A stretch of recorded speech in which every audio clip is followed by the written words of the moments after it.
In this video, I'm going to talk about how to draw a cylinder above and below your eye level. The term eye level refers to the height of the viewer's eyes, or in other words, the place where you're looking out from as you make the drawing. A cylinder is an object that has circular shapes on the top and bottom and straight sides, such as a soda can or a water tank. This method of drawing can also be applied to all sorts of objects that have generally the same shape. The principle that's important to understand is that the shape of the tops and bottoms of a cylinder will change according to where they're located in relation to the viewer's eye level.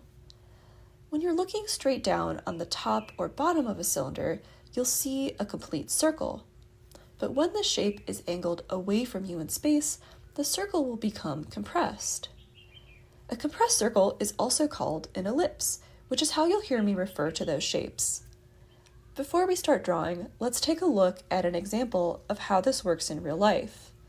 To begin with, let's imagine that you're looking at a cylinder directly in front of you so that the sides are going straight up and down vertically. Now, let's observe what happens to the tops and bottoms of the cylinder when we move the cylinder up and down in space. In this first video, let's focus on the top part and observe how the shape changes. We're starting out with this cup close to our eye level and moving it down so that more of the top part of the cylinder is exposed. As you can see, when the top of the cylinder is close to our eye level, it's compressed into an ellipse. As it moves down away from us, we can begin to see it open back up into a more circular shape. Let's try this again, moving in the opposite direction, still focusing on the top part of the cylinder. Since this object is transparent, we'll be able to see it the whole time. Again, when the top is close to our eye level, it looks very squished and compressed, but as we begin to raise it up, it continues to expand and become more circular. Now let's try to draw some cylinders, putting those ideas into practice. First, let me show you a quick trick for drawing ellipses and circular shapes. The easiest way to keep things looking round and even is to work with a bit of speed in a circular motion, only using a light amount of pressure on your drawing tool. I usually like to lightly go around the circle a few times at first, which creates a guide to build on top of. Now I'm going to begin by drawing a cylinder below my eye level. I'm starting off by drawing the top, trying to capture the exact shape of the semicircle. Then I'll draw the sides of the shape down to where they meet at the bottom.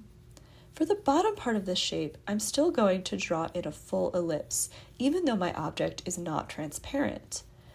I'm going to do this so that I can draw a more even semicircle and to better understand how my object is sitting in space. To do this, I'll look at the part of the semicircle that I can see and then use that information to draw the rest. I want to keep in mind that since the bottom circle is further down below my eye level than the top one, it would be very slightly more open. Once I have things in place, I can solidify some of my marks and erase out the underdrawing. Let's try the same thing, but this time looking from below. I'm going to repeat the same steps, but this time beginning with the bottom. Once I've drawn in my ellipse, I'll add in the sides and draw the top, again, drawing in a full semicircle.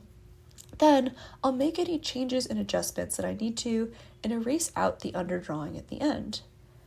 For this last example, let's draw a cylinder when it's close to your eye level. You'll notice that when the semicircles are at this angle, they look very compressed, almost like flat horizontal lines with a slight curve. So beginning with the top, I want to recreate this observation in the drawing by drawing an ellipse that is very narrow but still slightly rounded.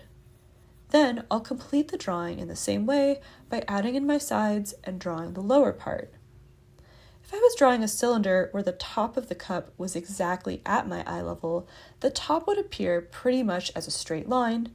In this case, I would just draw what I see, creating a line at the top of the cylinder and then a very narrow semicircle at the bottom. So that is how to draw a cylinder above or below your eye level. This technique can be used to draw all sorts of cylinders, even shapes that have different components. Just remember to always check whether the shape of a cylinder makes sense in relation to your eye level.